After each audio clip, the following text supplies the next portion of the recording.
تبارك الذي نزل الفرقان على عبده ليكون للعالمين نذيرا. مشاہد کو پیش کروں کہ جس کا عنوان، جس کا موضوع خطابت استاد کی اہمیت کے متعلق ہے. یہ پورا جلسہ آپ نے دیکھا کہ کس قدر کامیاب رہا اور کس قدر بچوں نے قیمتی باتیں ہمارے سامنے پیش کی. تو ان تمام چیزوں کو تیار کرنے میں ایک استاد کو کافی مشقت کا سامنا کرنا پڑا ہے. تو لہذا اس استاد کی مشقت کا مظاہرہ آپ تمام کیجئے، آپ تمام نے کیا ہے. تو لہذا اس کی قدر و قیمت کو بھی جانیے کہ استاد تو وہ ایک پتھر کو لے کر اس کو ہیرا بنا دیتا ہے. سنگ بے قیمت تراشا اور جوہر کر دیا، سنگ بے قیمت تراشا اور جوہر کر دیا، شمع علم و آگہی سے دل منور کر دیا، فکر و فن تہذیب و حکمت دی شعور و آگہی، گمشدان راہ کو گویا کے رہبر کر دیا. ایک استاد کا ان تمام باتوں میں ایک بڑا کردار رہتا ہے. تو لہذا استاد کے عنوان پر تقریر پیش کرنے کے لیے میں اسی مدرسے کے ایک طالب علم و فردین کو دعوت دیتا ہوں کہ وہ آئے اور اساتذہ کی اہمیت کے عنوان پر ایک تقریر پیش کریں. اول کلمہ طیب لا الہ الا اللہ محمد رسول اللہ.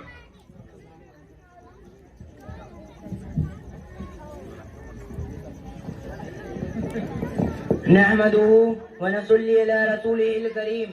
أما بعد فأعوذ بالله من الشيطان الرجيم. بسم الله الرحمن الرحيم. قال الله تبارك وتعالى في القرآن المجيد: اقرأ باسم ربك الذي خلق، خلق الإنسان من علق، اقرأ وربك الأكرم. فقال النبي صلى الله عليه وسلم: إنما بعثت معلما. صدق اللہ العظیم.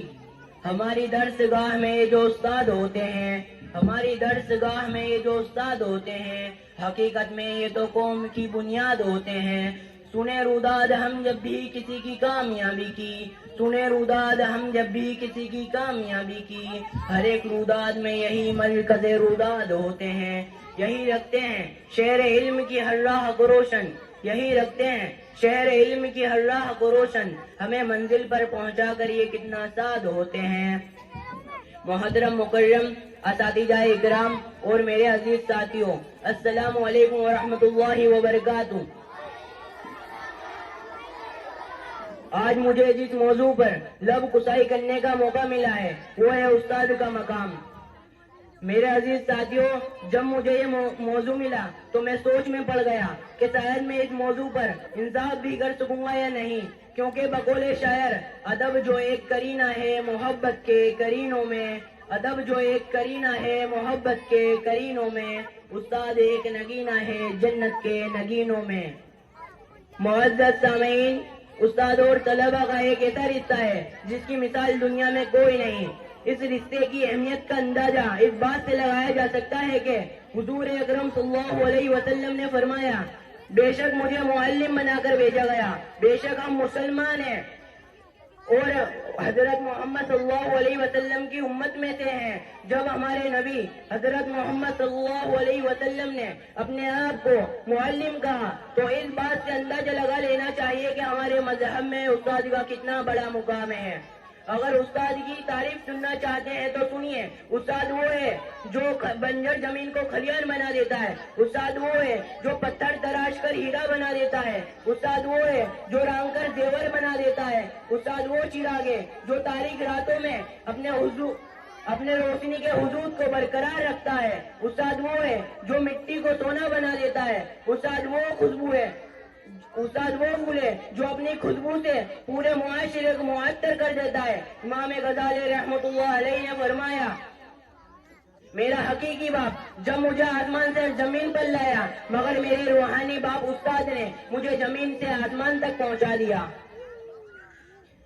خزاں کے موسم میں بھی بہار دیتے ہیں، خزاں کے موسم میں بھی بہار دیتے ہیں، استاد تربیت سے طلباء کو نکھار دیتے ہیں.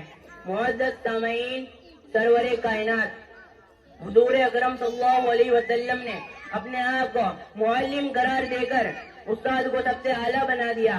میرا دعویٰ تو یہ ہے کہ جیسے پھول کو مہک کی ضرورت ہوتی ہے، چاند کو چمک کی، سورج کو روشنی کی، روح کو جسم کی، اور اسی طرح پورے معاشرے کو استاد کی ضرورت ہوتی ہے۔ ہمیں چاہیے کہ ہم اپنے استاد کی عزت کریں اور ان کے ساتھ اچھا سلوک کریں۔ ہمارے استاد طالب علم کے اچھے مستقبل کی سوچتا ہے، اور استاد ہمیشہ طالب علم کو دل سے محنت کرواتا ہے، اور طالب علم کا بھی یہ فرض ہوتا ہے کہ وہ اپنے استاد کی ہر بات مانے اور اس پڑھائی میں اپنے استاد کا ساتھ دیں۔ حضرت علی رضی اللہ عنہ نے استاد کی اہمیت کے بارے میں فرمایا، جس نے مجھے پڑھا دیا وہ میرا استاد ہے۔ ہمیں اپنے استاد کا احترام کرنا چاہیے۔ میں اپنے استاد سے محبت کرتا ہوں، اور ہمیں ان کی لمبی عمر اور اچھی صحت کے لیے دعا کرنی چاہیے۔ استاد کی عزت کو ترازو میں نہ تولو، استاد کی عزت کو ترازو میں نہ تولو۔ استاد تو ہر دور میں انمول ہوتے ہیں، جن کے کردار سے آتی ہے صداقت کی خوشبو، جن کے کردار سے آتی ہے صداقت کی خوشبو، ان کی تدریس سے پتھر بھی پگھل جاتے ہیں۔ وما علینا الا البلاغ۔ ماشاء اللہ، استاد کے موضوع پر موصوف نے بہت ہی اچھی تقریر پیش کی اور ہمارے سامنے استاد کی حقیقت کو بیان کیا کہ استاد کس قدر میں محنت و مشقت کرتا ہے، تب جا کر اس قدر نتیجہ مرتب ہوتا ہے۔ فاتح سکندر کا نام تو آپ سبھی نے سنا ہوگا، اس کی فتح کی رودات تو آپ سبھی نے سنی اور دیکھی ہوگی، مگر اس کی فتح اور ان تمام باتوں کے پیچھے اس کے استاد ارسطو کا ہاتھ تھا، جس سے اکثر لوگ اکثر نابلد ہوتے ہیں۔ تو لہذا ہمیں بھی چاہیے کہ ہم استاد کی قدر و قیمت کو پہچانیں اور جتنا ہم سے ہو سکے ہم استاد کا تعاون کریں۔ تبارك الذي نزل الفرقان على عبده ليكون للعالمين نذيرا۔